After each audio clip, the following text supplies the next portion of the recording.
Hey Green Ember fans, mark your calendars because April 19th is the official launch date of Prince-Lander and the Dragon War. Then it will be available on audiobook, ebook, and print on Amazon and lots of other awesome retailers. We're celebrating the official release date with a live launch party, but more details on that later. Right now, it is time for a Green Rider tip from SD Smith. So what makes for a great beginning? And what's the most important thing about the beginning of a story? At the end of this session, I will disclose to you the most important thing about beginnings.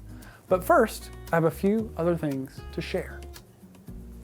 There are lots of opinions about how to begin a story, and I'm convinced that there are different strategies that work well for various writers. Some emphasize plot, and others say just to put characters in interesting situations. They can all work and overlap.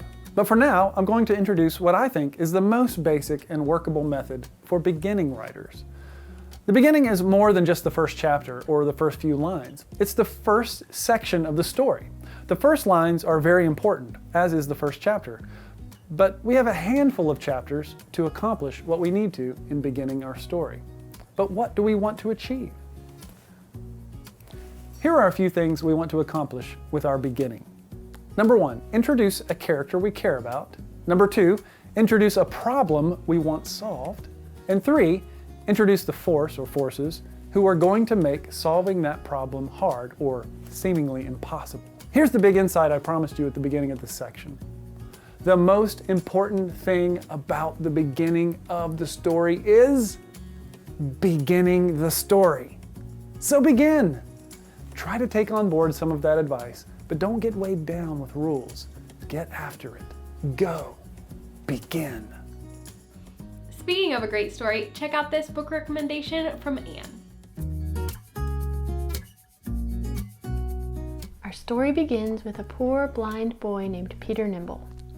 He is clever, quick-witted, and can easily make a living by stealing anything he needs. But Peter has no real home and no friends to call his own. There is no lock, box, or pocket he cannot get into. There is no coveted item he can't sniff out. No place he cannot sneak into. He is, in fact, the greatest thief who has ever lived. But he works for Mr. Seamus, a cruel master who lives off of Peter's pilfering.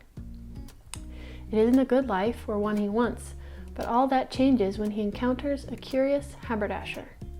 The haberdasher possesses, along with many other curiosities, a mysterious box. Peter is unexplainably drawn to the box, and when he gets his hands on it, his life changes forever. This is a gripping tale that is an instant classic in my book. I was so refreshed when I read it for the first time. It was just the sort of thing I wanted. An epic adventure with lovable characters, humor, danger, magic, wonder, and a hint of fairy tale charm.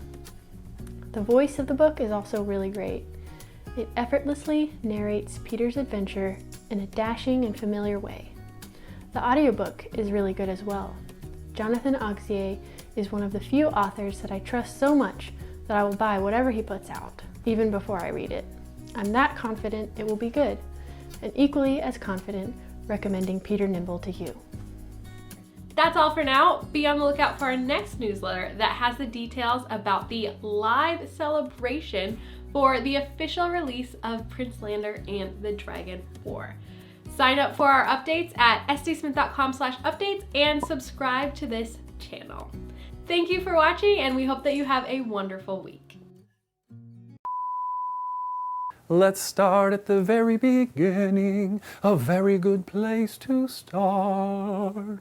Oh, let's try that again.